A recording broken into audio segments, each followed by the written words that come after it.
Hello. Hello, Ella. As you go through new product development, there is a question, will people pay money back? Everyone wants to take money, but will people give it back? Do people act with integrity? And I'm not saying this is eBay, and I'm not saying this is 20 years ago, but the reality is, people want to look after each other.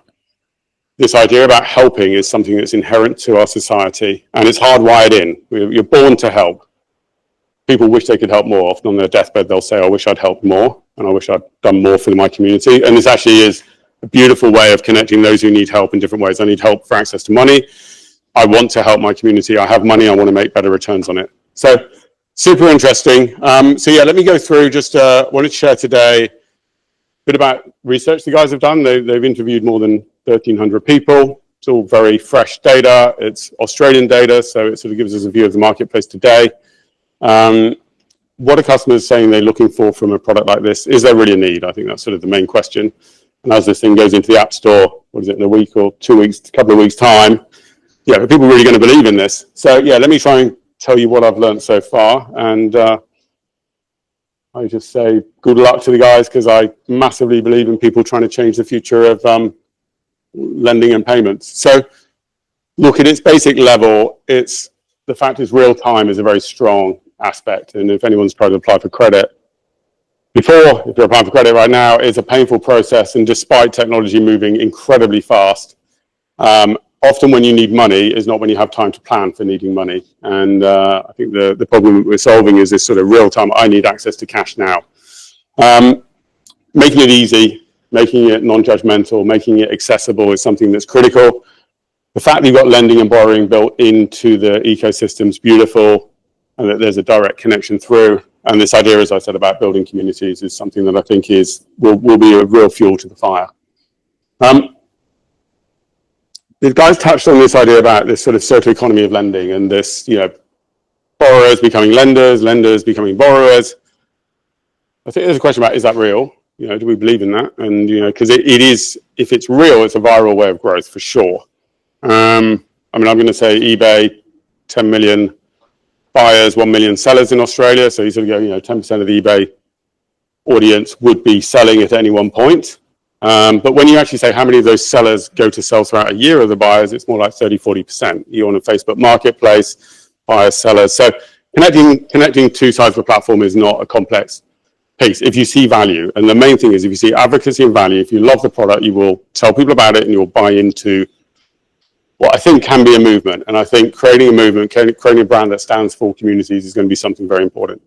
For this basic example, I borrowed today and I return tomorrow as a lender. Fixing a car, as a guy who worked for Uber, probably one of the things that our customers needed more than anything, or the drivers need more than anything, is like they bust a wing mirror, they need this, they do not have the cash, $400 to go and fix a wing mirror that you have to have if you're going to drive legally on the road, is not something that most people just have accessible. I think Australia, the average is 65% of people live paycheck to paycheck. If you go into certain segments, it's like 99% of people live paycheck to paycheck. So there are segments that are like massively underserved. And it may be the Uber driver that the car, when the mirror is bust. It may be the tires on your car needs replacing. It may be that medical bill that nobody wanted the medical problem, but also the medical bill. And yet definitely you want to sort it out. There's so many times you cannot predict in life what is needed. I think it's kind of a lovely thing that you can say, hey, we're here to help and we can lend you the money. But also, if you think of the value exchange you get when you're like, thank you for helping me. Thank you for having my back when I needed it. And then can I be part of this journey as we go forward? Is something that I think is truly powerful. So yes, empathy will be built in. This idea about the loop, about building trust, I think is sort of, it's definitely something that makes it scalable. Do Brolly need to spend millions on advertising? I hope not. Can communities drive growth virally? Absolutely. If you build a product that people give a damn about, that is needed, of course. One thing that I can categorically say with hand on heart, PayPal, Uber, eBay, Zip, all big companies, all done very well in their own right. Everyone got, 50% market share, 30% market share, 90% market share. So, growth companies still to this day, to this very day for Uber, 70% of their growth comes from word of mouth today. And Uber was spending $200-300 million in Australia to drive growth. It didn't matter. Well, it did matter, obviously. I'm just saying 70% still, the lion's share comes from word of mouth, from advocacy. And so if you can build a product with advocacy from day one, you've got a chance of winning. If you build a crap product, forget it. So it's going to be interesting to see how this platform scales, but this idea of virality in the two-sided marketplace is going to be critical. Is the time now? And many have been on this journey and failed. There's quite a few, let's call them graveyards. There's quite a few brands that have repositioned themselves, that have gone into new spaces. And I would argue that some went early, some went without perhaps the right values, and some struggled, and some have, in fair play to them in the sort of new direction they took. But a couple of things that I think make it right. So lenders want to diverse their portfolio. There are not that many places you can invest in such a simple way. You got $100 and you want to invest, how do you do it? You can buy stock, maybe, if you're given access to the platform. But actually, if you think about, I want to just invest money and I want to have the liquidity and be able to take it out, tell me many solutions that offer you that right now. So I feel there are people that do have cash that want to do more with it. I think the person in the video said a lazy 5K. I'm not sure about a lazy $5,000 of investment, but I'm like, there are people that when they have money, they want to do something good. Tech innovation, I think this has probably been the thing that's made this a challenge to date. The fact that you can now do credit assessment, risk management, real-time, live, and trusted is critical. So, it won't work if you can't get there. The fact you can build a product in, I don't know how many months you guys have been going, but, sub years and get something in market that you can trust to go to scale is huge. That was not possible 1 to 5 years ago. Alternate financing, people are looking for alternatives over banks. Banks are the most trusted brands in the world and the most distrusted with their money. So I trust they will not steal my money. They will not go under. I do not trust a bank from what they do for me as a human. They have not got my back. And so that's sort of this trust equation with banks is remarkable. So the most trusted and the least trusted in the same sentence, depending on how you ask the question. Why is that? Because banks have made money for many years out of failure of customers rather than out of value. And so customers know that the money they get comes from not being able to repay. And it's been a very different model, whether you take a credit card or a bank solution. The deep pockets of profit are made from different ways. And this is why I think it's a very interesting opportunity for the guys to go right at the jugular here. And then absolute about ease, accessibility, and fair rates. So is the market going to grow? US-wise, there's a pretty strong outlook. Strong growth predicted. Why? Technology, customer need, the fact we live paycheck to paycheck, the fact people do not have access to the bank of mum and dad like they used to, the fact that people don't have money available to help out a mate in need. Like the world has moved pretty quickly to, in some ways, quite a disparate place, but on the other side, when you get a cool brand like this that wants to challenge the status quo, I think we're in a very exciting place. Okay, how big can we be in Australia? Well, it depends. Let's give it, not many companies in Australia really get above 10 million customers. It gets very expensive for incrementality at that point. eBay got to 10 million, Uber maybe at 12, PayPal at 9 to 10, Zip 4 to 5, depending on if you call active or inactive. So yeah, I would say, do we have the right to go after personal loans, buy now, pay later, payday loan space? Yeah, absolutely. It's there for the taking. Do we get out of that space? So plus 5 million, can you get in the 5 to 10? It's expensive, but it's possible. But you need to build a product that the world really cares about and Aussies really care about. So I think the team have set a very, I'll say a safe target of a couple of 100,000 to get going. I think that's absolutely within the wheelhouse, and you just have to get that virality and that piece moving. But yeah, as I say, in Australia, I think, sub 10 million is sort of where many of the brands start to just tap out from a sort of, I suppose, efficiency growth phase. Short-term lending. So it may or may not be something you're familiar with. I kind of hope you're not, because it's a bloody pain when you're in that space. But if you ever had to borrow money off a mate, or you've ever had to borrow money off a family friend, or you've ever had to go to the bank in an emergency, and often when you're in these, I'm going to call it the emergency spot, you are not in a strong place to be doing a deal. Now, the reality is, money comes and it goes, and we just know that. And whether it's the fact that 70 to 80% of people have gone through financial challenges within their career, whether it's the fact that you can't predict an emergency, but the motivations are a short-term loan. So just for those, it's probably a little hard to read. We're saying like the number one reason is expected emergency or unexpected emergency expenses. So didn't plan for it, this has happened. That might be medical bill, car repairs, 2 good examples, health issue, home repair, something leaked, what do I do? Next one is pay for utility bills or rent to avoid interruptions. Rent can be one of the most distressing, stressful times. Whether you've got to get an upfront deposit to put down, whether people split up, depart, divorce. There's so many things that happen on your journey in life where there are things you can't predict, but you need access to funds quickly. Immediate travel needs, it could be an urgent family visit, it could be somebody sick overseas, debt consolidation, once you start to pull your credit cards together, 40% demand there, finance for small purchases, everyday expenses, yes, and then a temporary cash flow until the next paycheck, which is sort of often where the payday lendings have set themselves up.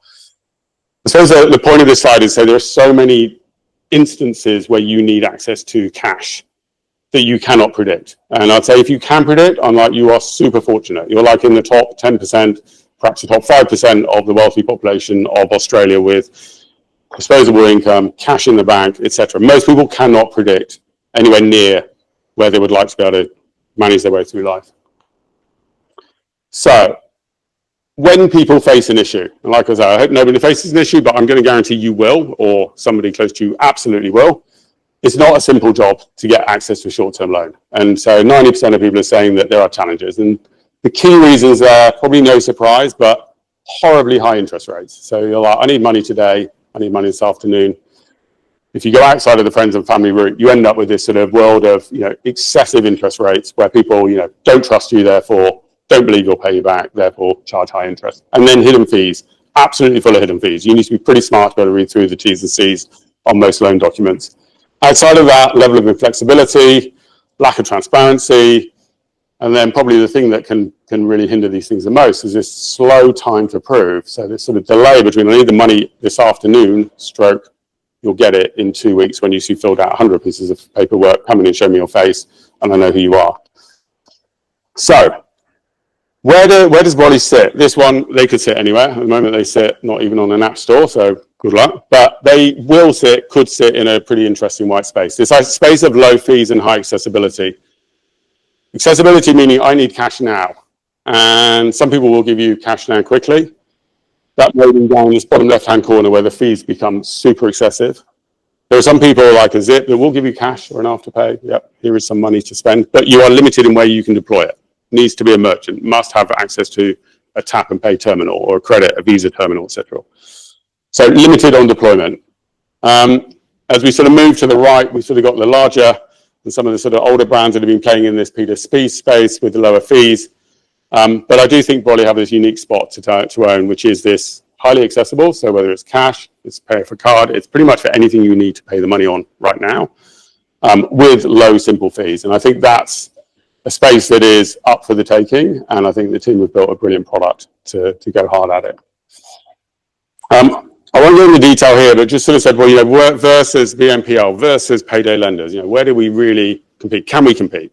Because it's a crowded market. It's not like we're going into a market where there's no options. If you put into Google, cash now, I need cash this afternoon, you'll get 30 sponsored ads come up straight away. I do think versus BNPL, the accessibility is very useful. You can't pay your council bills with buy now, pay later. You can't pay your driving fines, etc. So you are limited in where you pay. The fact that it's a very sort of pay in full structure with an afterpay or a Klarna makes it pretty messy. The fact that there are no monthly fees here makes it very attractive. Credit cards, I think, is pretty obvious about lower interest, the sign-up fee, the annual fee, there's the costs throughout the whole process. And it is not quick to sign up for credit card, even today, and you would hope it would be a lot quicker than it is. The big banks, accessibility, I think lack of judgment is a very interesting piece about when you're building a community. And like I go back to the eBay point of view, people are inherently good. I think we're in a very interesting place here about, can I get cash in 2 minutes rather than 2 weeks? And then the payday lenders, I think, are interesting in this space. I think the fact that we are accessible again, I think the fact that we are available 24/7, and I think the platform we're building in the background, leveraging internal risk engine and this open banking connection makes something very interesting here, and a new space for us to play and lead. Quick bit of just research when we tested with customers, what do you think of the product? The first thing that's pretty helpful, because if we want to grow quickly and easily, is the comprehension. Do I understand what the hell it is? And 80% said super easy to understand, top 2 box. good one there that gives you confidence, I say, to move forward. Are they willing to pay the upfront fee of 5%? Question there. Do they get 5%? Does 5% feel too much, too little?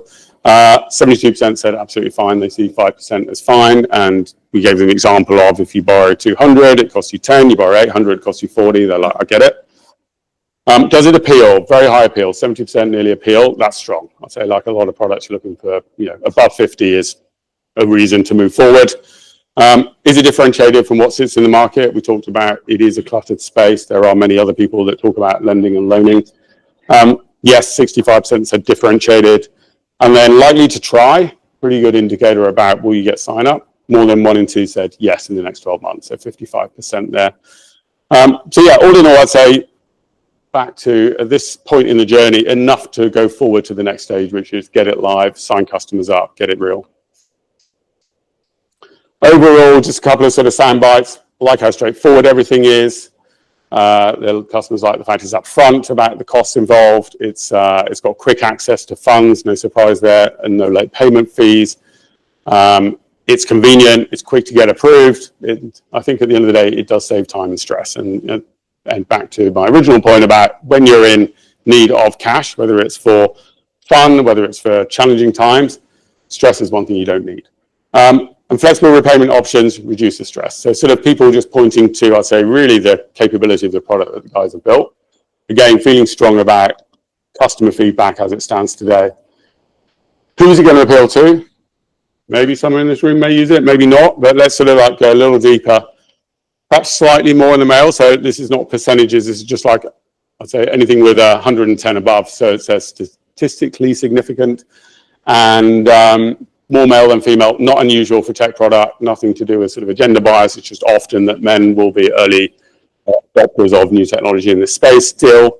Age group, 25 to 40, so in that sort of younger space. Have kids, is likely to have kids. That's where often your disposable income becomes a lot more crunched. Occupation-wise, heavy over-index on gig, small business owner, and early tech adopters.